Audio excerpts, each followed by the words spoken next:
Yang perlu kita tanyakan kepada diri kita, tatkala kita punya masalah, kemana kita larikan? Sebagian kita itu merasa nggak mampu menghadapi masalah itu. Betul, kita itu nggak ada yang mampu menghadapi masalah tanpa dibantu sama Allah. Nggak ada yang bisa. Jadi yang diminta itu bukan hanya urusan dunia, jemaah. Ya, boleh jadi yang ada dalam benak kita, kita takut dengan penyakit-penyakit itu. Kita khawatir dengan kondisi kita ke depan berkaitan dengan urusan ekonomi kadangkala. Banyak PHK sekarang. Kita takut dengan anak-anak kita, tapi ada ketakutan yang harus kita besarkan di hati kita, itu ketakutan kepada Allah dengan nerakanya. Membaca dengan menghayati maknanya. Karena Allah tidak mengabulkan doa kalau bersumber dari hati yang lalai. Kita baca tapi hati kita ke tempat lain. Maka tolong kalau minta itu benar-benar memohon kepada Allah Subhanahu wa taala dengan penuh penghayatan. Bismillahirrahmanirrahim.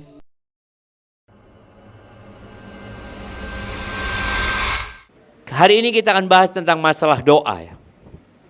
Karena ana yakin semua yang ada di sini punya masalah. Coba yang nggak punya masalah angkat tangan. Yang nggak punya masalah, ibu-ibu yang nggak punya masalah angkat tangan coba. Nah, akan dikasih makanan double. Kayaknya semua punya masalah.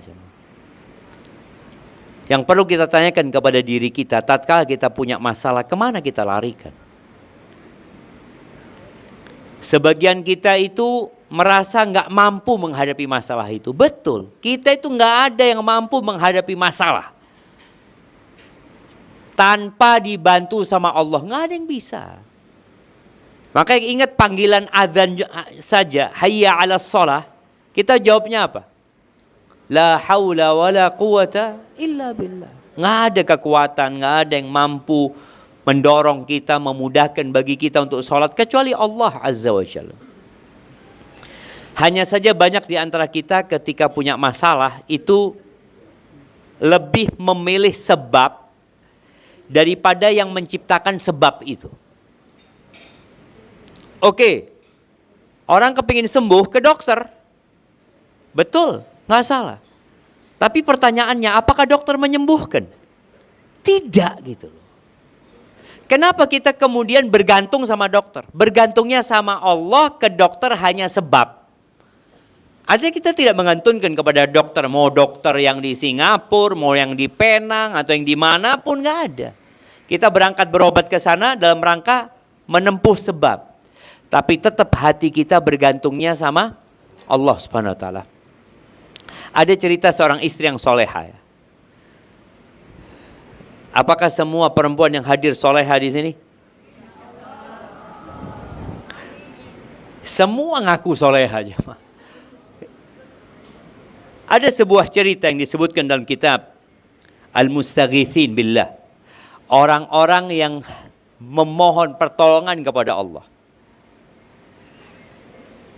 Ini cerita Abu Hassan Az-Ziyadi dalam kitab itu. Seorang suami ini cerita, aku itu kena satu masalah, ya, yang akhirnya banyak orang nagih utang sama aku. Sepertinya dia bangkrut, yang akhirnya orang-orang yang punya uang itu nagih utang itu ke rumahnya. Abu Hassan Az-Ziyadi ini cerita sama istrinya. Kita lihat bagaimana sikap istri yang soleha. Dia ngomong sama istrinya, aku ini lagi punya masalah. Gitu. Dan biasanya laki-laki itu kalau punya masalah cerita. Kalau nggak punya masalah, ya enggak, dia nggak ingin membebani istrinya. Karena sudah tahu istrinya punya banyak masalah. Gitu. Akhirnya kata istrinya mengatakan, nasyadtukallah.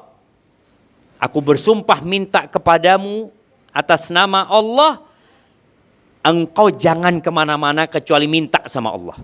Jangan berharap kepada, istrinya mengatakan, wala tarju ahadan min khalqih. Jangan pernah berharap kepada satu pun dari makhluk Allah. Istrinya ngomong kayak gitu.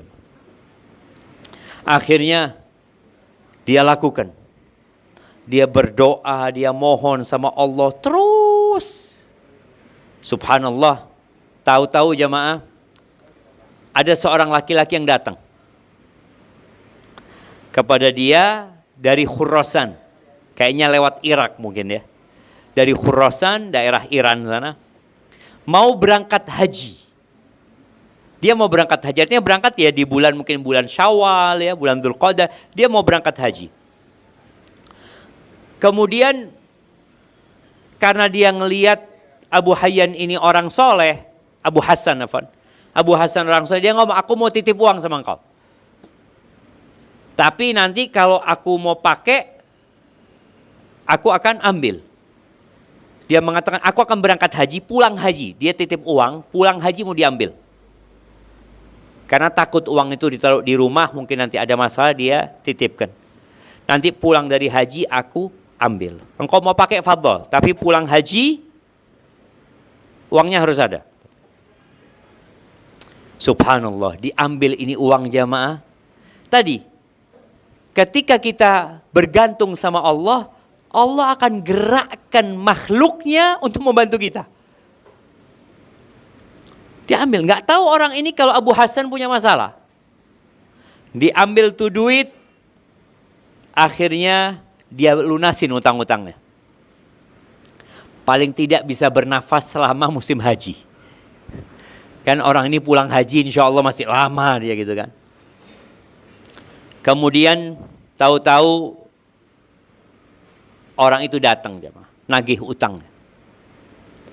Ketika nagih utangnya, dia ngomong, mana uangku? Kata dia, aku nggak bisa ngasih engkau sekarang, kata dia. Besok ya, biasa orang kalau punya utang itu selalu janji. Besok insya Allah aku lunasin.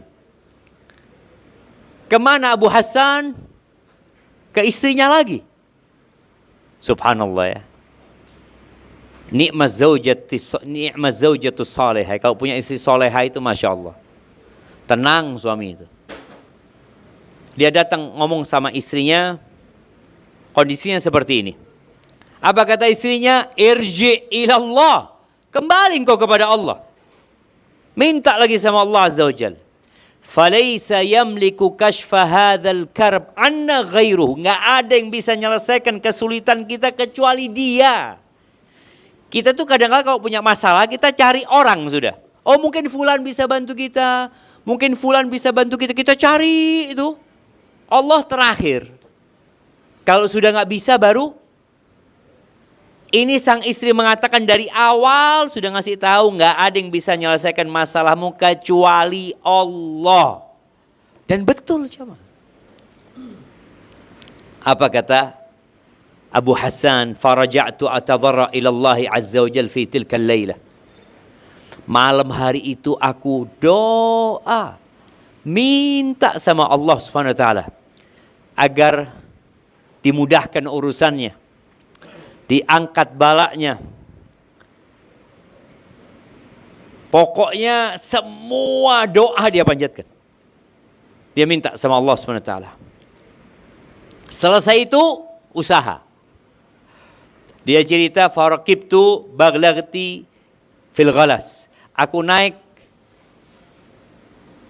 keledai. Baghla itu bukan bighal ya. Bighal itu campuran kuda sama keledai.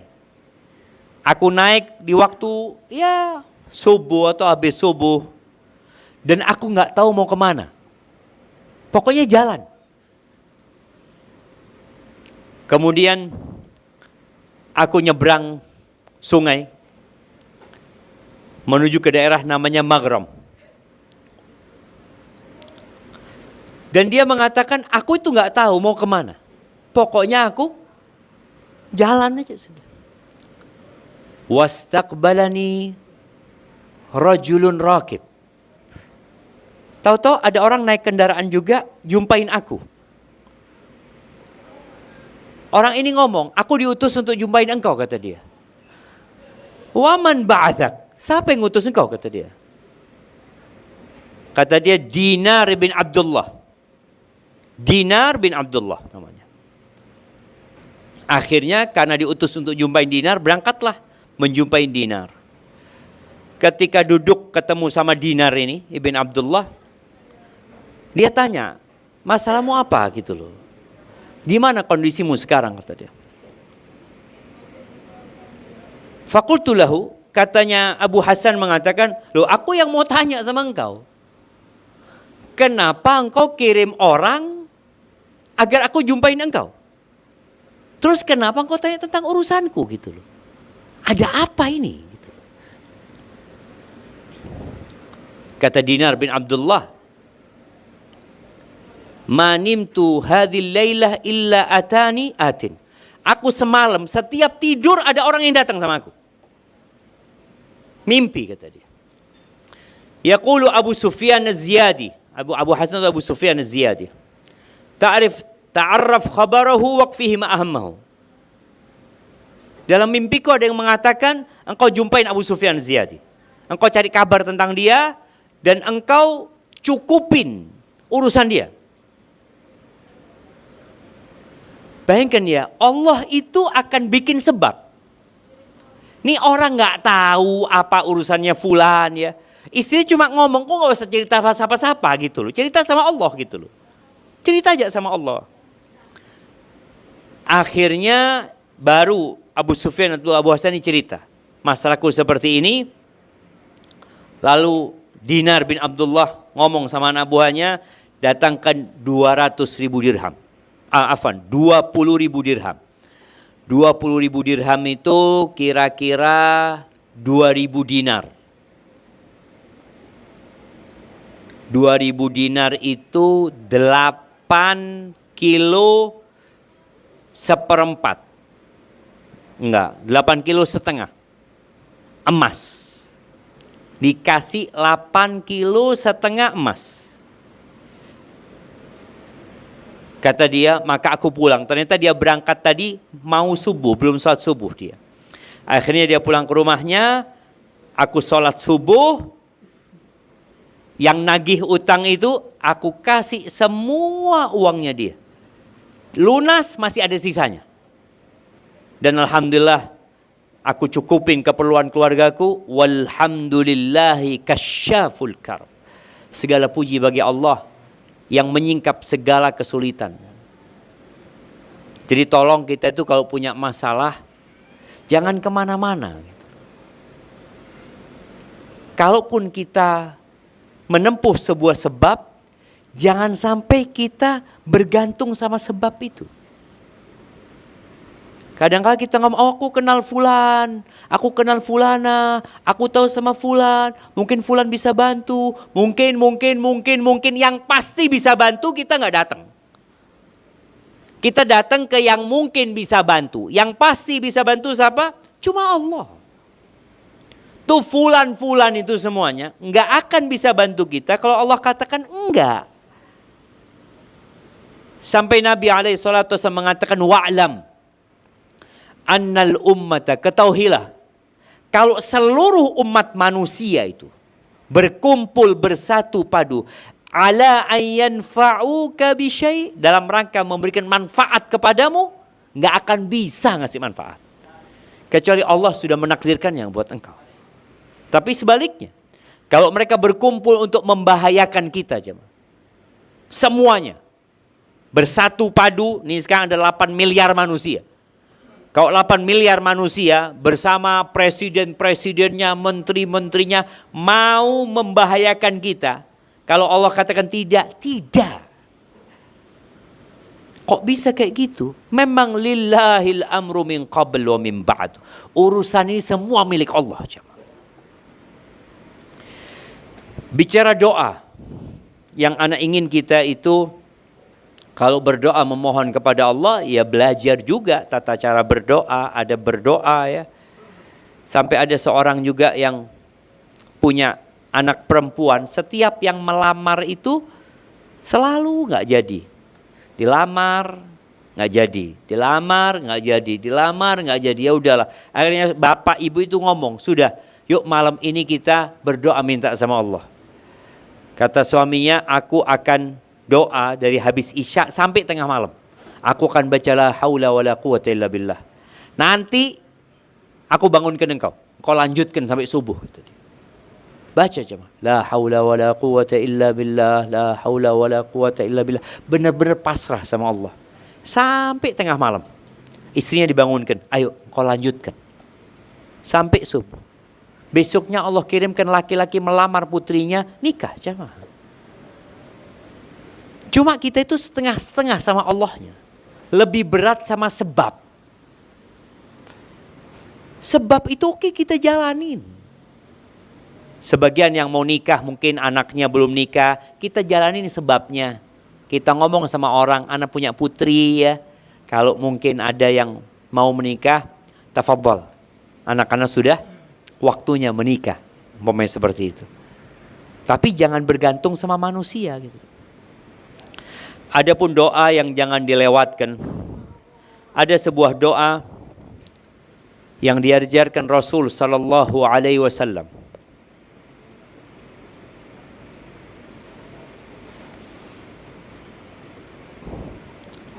Doa ini diriwayatkan oleh Ummul Mukminin Aisyah radhiyallahu taala anha sebagai seorang suami yang cinta sama istrinya.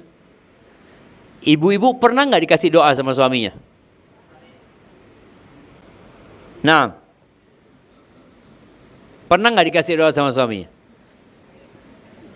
Soalnya suaminya kadang-kala kalau ngasih doa nggak diamalin sama istrinya.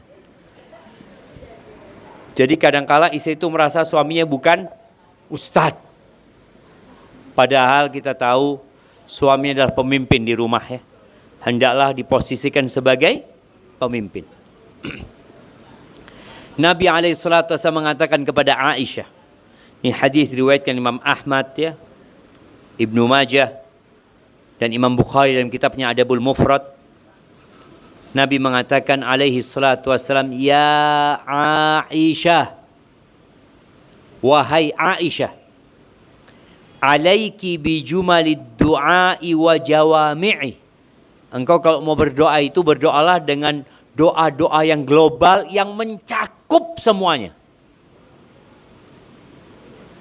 Kita itu kan kepingin minta sedikit dapatnya banyak. Maka Nabi ngajarkan bagaimana engkau memohon kepada Allah, doanya itu pendek tapi semua kebaikan didapat. Dan ketika baca doa yang pendek yang merangkum semua keinginan kita, jangan sekali bacanya. Baca lagi, baca lagi, baca lagi, baca terus. Kita minta sama Allah SWT. Apa kata Nabi SAW? Quli. Katakan wahai Aisyah, Allahumma. Kita memanggil nama Allah. Artinya Allahumma itu, ya Allah. Allahumma inni, sesungguhnya aku, as'aluka minal khairi kullihi, aku memohon kepadamu. Kita tuh boleh doa pakai perantara, boleh. Tawasul sama doanya orang soleh yang masih hidup. Kita telepon ibu kita, Bu, aku punya masalah Bu, doain ya. Boleh. Tapi kalau ibunya sudah meninggal dunia, nggak boleh. Di sini diajarkan minta langsung sama Allah. Ya Allah, sesungguhnya aku memohon kepadamu. Allah tuh dengar kita 24 jam. Dimanapun kita berada, kapanpun kita meminta, kita panggil ya Allah, Allahumma, Allah dengar jemaah. Minta apa? As'aluka minal khairi kullihi. Aku memohon dari kebaikan semuanya. Kita kan kalau minta kebaikan, aku minta ini, minta ini, minta ini. Ini minta semuanya. Ajilihi wa ajilihi. Minta kebaikan yang segera dan yang nanti. Kalau bicara kebaikan itu kita nggak tahu. Ada kebaikan duniawi, ada kebaikan ukhrawi. Maka minta kebaikan semuanya jemaah. Kepingin suami yang soleh, anak-anak berbakti sama orang tuanya, tetangganya yang baik, usaha lancar, sholatnya khusyuk, baca Qur'annya didawamkan, minta semua kebaikan pokoknya. Yang segera dan yang akan datang. Oke, sudah selesai itu. Lalu ditambah lagi. Ma alimtu minhu wa ma lam a'lam. Yang aku tahu dan yang aku nggak tahu. Pokoknya yang engkau tahu ya Allah. Aku nggak tahu itu baik buat aku, maka berikan kepada aku. Aku tahu, berikan kepada aku. Aku minta sama engkau ya Allah. Kemudian wa a'udzubika minasyarri kullihi ajilihi wa ajilihi. Dan aku berlindung kepadamu dari semua keburukan yang dekat dan yang akan datang. Ma alimtu minhu wa ma lam a'lam, yang aku ketahui dan yang aku tidak ketahui. Pokoknya berlindung dari semua keburukan. Keburukan hari ini, keburukan hari esok, keburukan yang akan datang, keburukan 10 tahun lagi. Kita nggak tahu loh. Ada yang sekarang sehat 10 tahun lagi, stroke. Ada yang sekarang sehat 2 tahun lagi, kanker. Ada yang sekarang sehat 2 hari lagi, Allah kasih penyakit anti imun, autoimun. Ada banyak penyakit yang menimpa, kita nggak tahu loh. Penyakit terus ditemukan, maka kita meminta perlindungan kepada Allah dari semua keburukan yang sekarang dan yang akan datang, yang aku ketahui dan yang aku tidak ketahui. Taib. Kemudian dilanjutkan doanya. Allahumma inni as'aluka min khairi ma sa'alaka abduka wa nabiyyuk. Ya Allah, aku meminta kepadamu dari kebaikan yang pernah dipinta oleh hambamu dan nabimu, Nabi Muhammad SAW. Apa saja doa-doa Nabi aku minta juga kayak gitu. Enak baca doa ini jemaah. Karena tadi kita mungkin gak hafal dengan semua doa Nabi. Tapi kita minta sama Allah semua doa permintaan Nabi SAW aku minta. Wa a'udzubika min syarri ma 'adza bihi 'abduka wa nabiyyuk. Dan aku berlindung dari semua keburukan yang nabimu pernah berlindung darinya. Apa saja keburukan itu pokoknya aku minta dilindungi. Seperti yang nabimu pernah meminta perlindungan kepadamu. Kemudian ditambah lagi. Jadi Allah itu senang kalau kita sering minta sama Allah. Allahumma inni as'alukal jannah. Ya Allah, aku memohon kepadamu surga. Wa ma qarraba ilaiha min qaulin au amal. Dan aku meminta semua yang bisa mendekatkan ke surga. Jadi minta surga dan minta sebabnya. Baik itu ucapan atau perbuatan. Berikan kepada aku. Jadi bagaimana kita bisa beramal soleh, kita minta dengan doa ini. Wa a'udzubika minan nar wa ma qarraba ilaiha min qaulin au amal. Dan aku meminta kepadamu perlindungan dari neraka dan apa saja yang mendekatkan ke neraka, baik itu ucapan atau perbuatan. Jadi yang diminta itu bukan hanya urusan dunia jemaah. Ya, boleh jadi yang ada dalam benak kita, kita takut dengan penyakit-penyakit itu. Kita khawatir dengan kondisi kita ke depan berkaitan dengan urusan ekonomi kadangkala. Banyak PHK sekarang. Kita takut dengan anak-anak kita, tapi ada ketakutan yang harus kita Besarkan di hati kita itu ketakutan kepada Allah dengan nerakanya. Kemudian yang terakhir, karena kita tahu doa itu pasti dikabulkan, tapi tidak selalu yang dipinta diberikan. Doa itu pasti diijabah, tapi tidak semua yang dipinta dikasih. Gimana tuh? Nah, ada yang mau jelasin? Tafadhali. Allah janji ya, ud'uni astajib lakum. Mintalah kepadaku, pasti aku jawab, kata Allah. Aku ijabah. Allah tuh janji. Jadi janji Allah itu benar. Semua yang berdoa Allah akan ijabah. Tapi tidak semua yang dipinta dikasih. Faham nggak paham? Ayo jelasin yang paham. Ada mic di situ? Ya, siapa yang mau jelasin?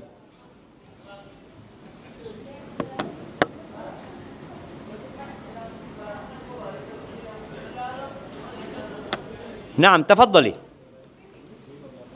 Orang itu kadang-kala merasa paham tapi tidak paham. Naam, silahkan.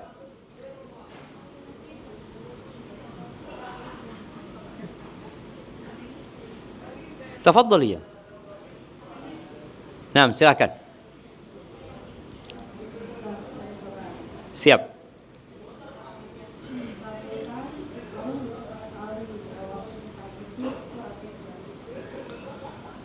Iya. Jadi nggak dikabulkan.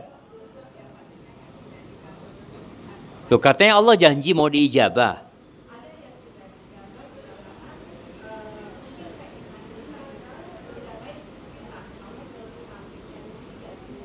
Diganti. Ahsanti. Naam. Barakallahu fi. Jadi tidak semua yang dipinta itu dikasih. Tapi diijabah sama Allah. Dijabah dengan dikasih ganti tadi. Ini minta apa ibu-ibu biasanya? Minta sembuh dari penyakit. Minta sembuh dari penyakit. Tahu-tahu sampai mati penyakitnya tetap. Kita lihat loh, ada orang yang berdoa minta kesembuhan, tapi ternyata penyakitnya dibawa mati. Berarti dia kan nggak sembuh. Loh, terus gimana jawaban dari Allah? Jawaban Allah itu satu dari tiga hal. Yang dipinta dikasih, atau jawaban dari Allah itu diganti. Diganti dengan yang lebih baik tentunya. Boleh jadi ada musibah lebih besar yang akan menimpa dia. Allah palingkan dia dari musibah itu. Kita tahu-tahu di jalan hampir nabrak, nggak nabrak jemaah. Boleh jadi ini jawaban dari doa kita. Kita minta sesuatu, minta sembuh, tapi nggak dikasih sembuh, tapi diselamatkan dari bencana yang lainnya. Itu jawaban dari doa kita. Atau dikumpulin sama Allah. Setiap doa dikumpulin jawabannya itu sebagai amal soleh. Soalnya dia lebih butuh itu di hari kiamat daripada dikabulkan di dunia. Jadi lebih baik mana? Yang dikabulkan di dunia, apa yang dikumpulin di akhirat? Kita biasanya minta dua-duanya kalau bisa Ustaz, di dunia sama di akhirat.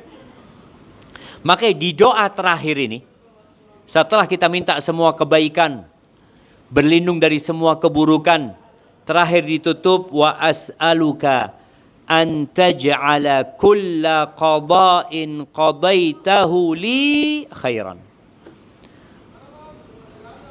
Aku minta ya Allah